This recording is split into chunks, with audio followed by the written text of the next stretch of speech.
Hello, everyone. Today's question on the topic of suicide is, what is survivor's grief? Have you guys heard about it? And what are your thoughts on this term? Ilakkiya? So I think the word we're looking for is suicide grief, right? Because if you're losing someone to suicide, if they completed suicide, obviously you are probably dealing with grief on a more magnified scale compared to someone who might have died from physical illness or an unexpected accident, because you feel like you might have not been there for this person who's important to you in the ways that you should have, which led to them completing suicide. And so there's a lot more grief that people who are loved ones might experience in terms of what they might think was their responsibility or what they failed to do. So the grief it might follow the same aspects of the 5 stages of grief that we might have mentioned in other videos. Anger, shock, guilt, but the guilt and confusion might be a lot more significant, because you might feel guilty as to, what if I did this? Why did this happen? You might be confused if you did not pick up on the signs that people were exhibiting before, because people who are generally contemplating suicide are exhibiting a lot of signs that they're planning for this. You might feel like you didn't see it coming if you didn't know to look for those signs and respond to them adequately. So it's going to be a lot more tough, and you might feel that you can't really talk about it at all with other people because of how stigmatized talking about suicide might be. And in some places, the rituals available to people are limited. If you die by suicide, then you might not be allowed to be buried in the expected area, like with religious ceremonies or whatnot. So what's available changes. And in general, it might take a longer time. Everybody grieves in their own ways to get through it, but you might have, just like with any other death, you might have more reminders of this person on anniversaries, birthdays, significant events, and those reminders would be painful as to why you lost that person. And it affects people differently. Not everyone has to feel this way. One of my friends from high school completed suicide a few years ago, and at least for me, I didn't see it coming. We were not super close friends, but we did participate in a high school club together, and we had a lot of good memories. So when he completed suicide, the people in the club who were all there together, we met and spoke with each other, because we all knew him in different ways, some closer than others. And you might even feel guilty for not feeling too bad. That was something that I was thinking about. Am I not feeling sad enough for losing a friend? He lived down my street. We walked home together. We were in this club. Should I be grieving him more? It shows up in different ways for different people, but there might be more significant grief when you've lost someone to suicide compared to other forms of death. And it's important to acknowledge that, because in the story that Deepak shared earlier, a spouse was going through suicide grief and acted upon it by wasting himself away. So it's important to address, and if it's long lasting and persistent, definitely go seek professional help for it. That was a very long answer, but that's my take on it. It was also a really good answer.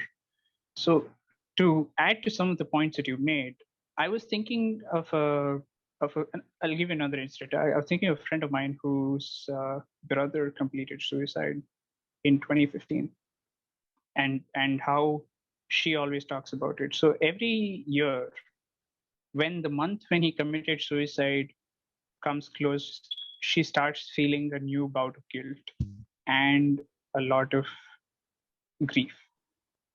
So besides that, one thing that she's always had in her mind is why he did it.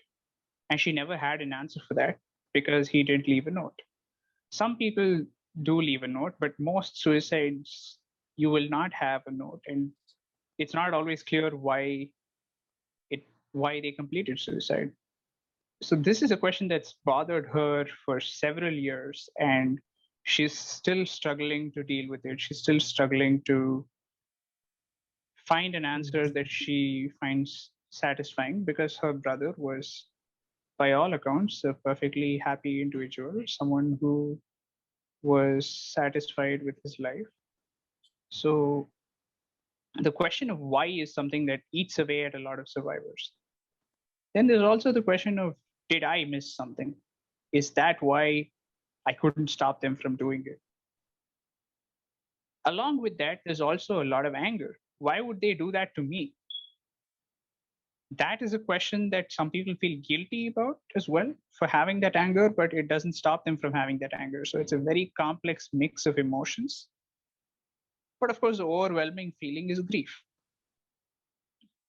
In the case of suicide, the grief is, as Ilakkiya said, much more intense for a lot of people because it feels like something that was preventable as opposed to, say, a natural death. There's in some cultures, of course, there's a lot more stigma about suicide than in others.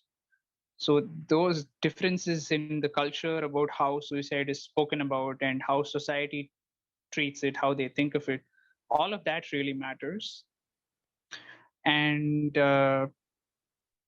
ultimately, one has to work towards forgiveness, not only of the person who completed suicide, but of oneself and the others around who have not been able to prevent this from happening.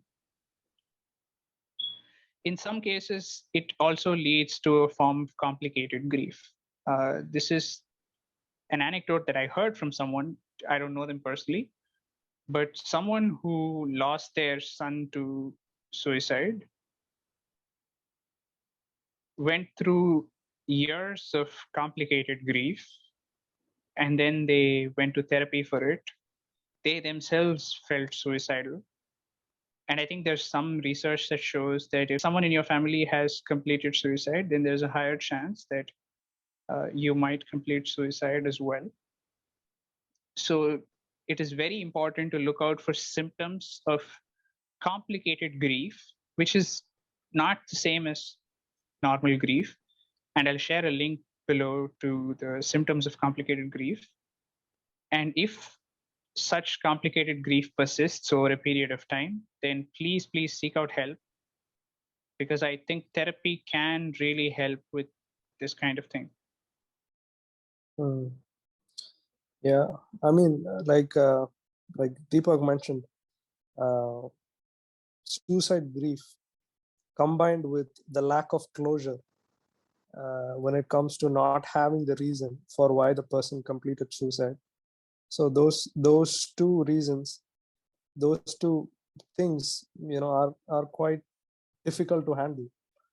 So you lose the person and you don't know why, and it's very hard to somehow get you're gonna, people live with it. It's not something that you can, it's not an obstacle that you can move past.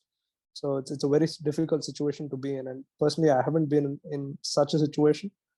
So it's very hard for me to look at life from someone who's lost someone. So it's a very hard perspective to even understand or talk about. And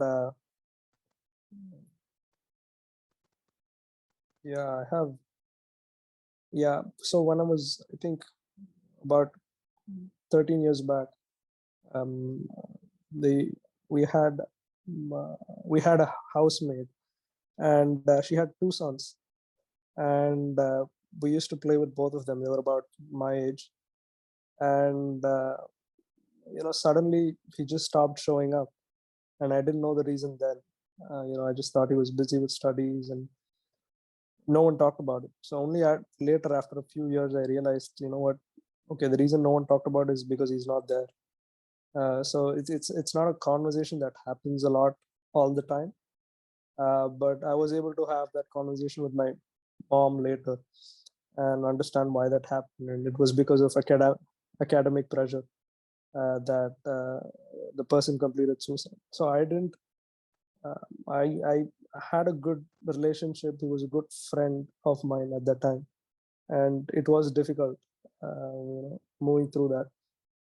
So yeah, so it's a difficult emotion and feeling to process, and hopefully there are people talking about it can maybe open up this topic to a lot of other communities and people. Yeah. You're right. It's very important to talk about it, because what I've found is that in some cases, the people around the survivors often shame the person who completed suicide and say that they're weak or that they were cowards and blame them for doing that. And that is extremely painful for the survivors. And we need to change the culture around how we talk about these things and remove the stigma from suicide. Yep, a lot of good insights, and we can continue the discussion in our next video. See you there. Oh, you're still here? Well, thanks for getting to the end of the video. Hey, while you're still here, make sure to like, comment, subscribe, and hit the notification bell to get new updates when we post videos. Also, make sure to check out these equally exciting videos as well. Have you pressed it yet? Come on, you have 5 seconds left. 3, 2, press it now.